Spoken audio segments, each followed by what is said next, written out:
Alô, meus queridos amigos e irmãos, que Jesus abençoe a cada um de nós.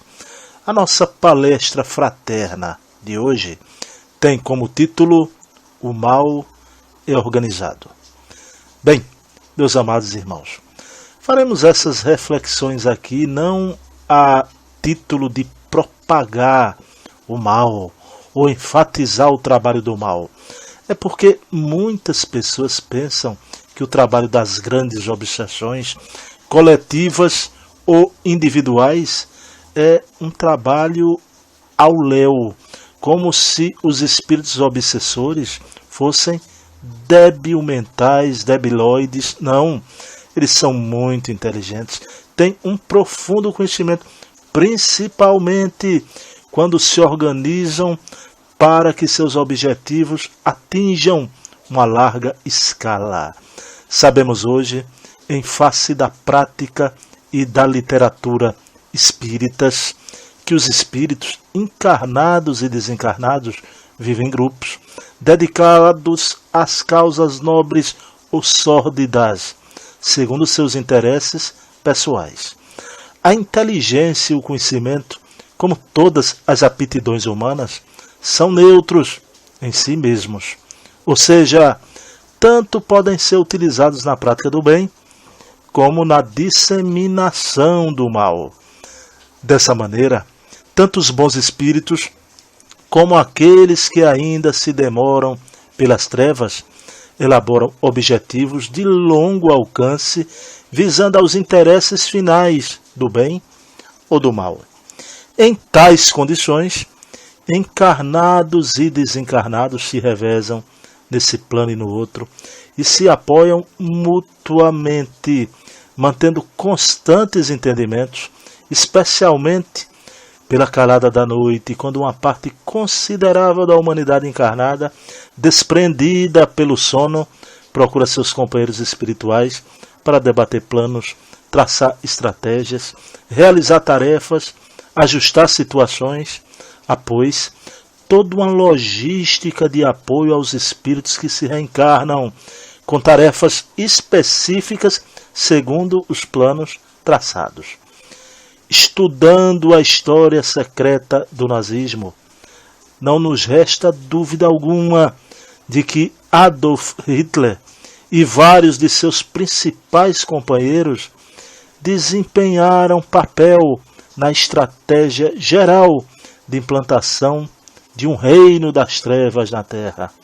Um trabalho gigantesco que, obviamente, tem a marca inconfundível das obsessões soezes, dos grupos de obsessores inconfundíveis também. Para isso, eclodem fenômenos mediúnicos, surgem revelações, encontram-se as pessoas que deveriam encontrar-se, acontecem acasos e coincidências estranhas, juntam-se, enfim, todos os ingredientes necessários ao desdobramento do trabalho nefando. August Kubizek descreve uma cena dramática em que Hitler, com apenas 15 anos de idade, vejam bem, um garotinho de apenas 15 anos, apresenta-se claramente incorporado ou inspirado por alguma entidade desencarnada. De pé, diante de seu jovem amigo, agarrou-lhe as mãos emocionado, de olhos esbugalhados e fulminantes, enquanto de sua boca fluía desordenadamente uma enxurrada de palavras excitadas. Kubizek, aturdido, escreve em seu livro: era como se outro ser falasse de seu corpo e o comovia tanto quanto a mim.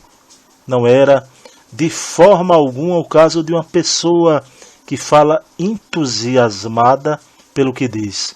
Ao contrário, eu sentia que ele próprio, como que o via atônito e emocionado, o que jorrava com uma força primitiva.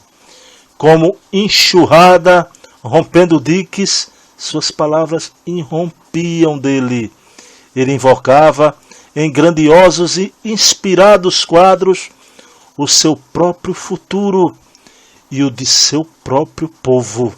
Falava sobre o mandato que um dia receberia do povo para liderá-lo da servidão aos píncaros da liberdade. Missão especial que em futuro seria confiada a ele. Bem, meus queridos irmãos, ao que parece, foi o primeiro sinal documentado da missão de Adolfo Hitler. Uma antimissão, é claro, e o primeiro indício veemente de que ele seria o médium de poderosa equipe espiritual trevosa, empenhada em implantar na Terra uma nova ordem.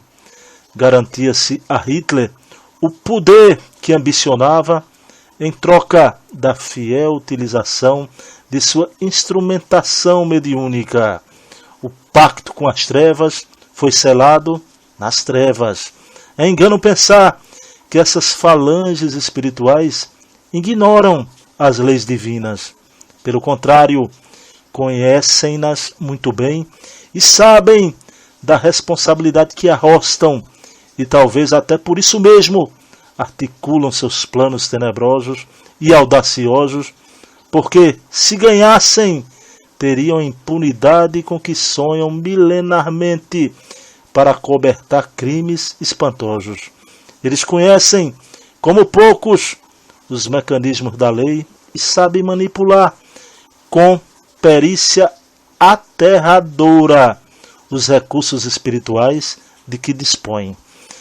Pois é, meus irmãos, então o que aconteceu lá na Alemanha com esse instrumento medianímico que for o nosso irmão Adolfo Hitler, acontece em todas as coletividades, em todos os povos, quando o grupo de homens são teleguiados por espíritos das trevas que utilizam-nos como marionetes para os seus objetivos soezes e nefandos. Mas sabemos nós que o poder do Cristo é maior, que o poder das falanges do bem é muito maior, então que possamos criar uma egrégora, uma psicosfera, para que estejamos sempre na boa sintonia das correntes espirituais do bem. Mas que tenhamos em mente que o mal é organizado, que os espíritos obsessores não são debilóides, debimentais, não, são muito inteligentes e agem com conhecimento de causa. Então estejamos alertas, como dizia Jesus, sede simples como uma pomba, mas prudente como uma serpente.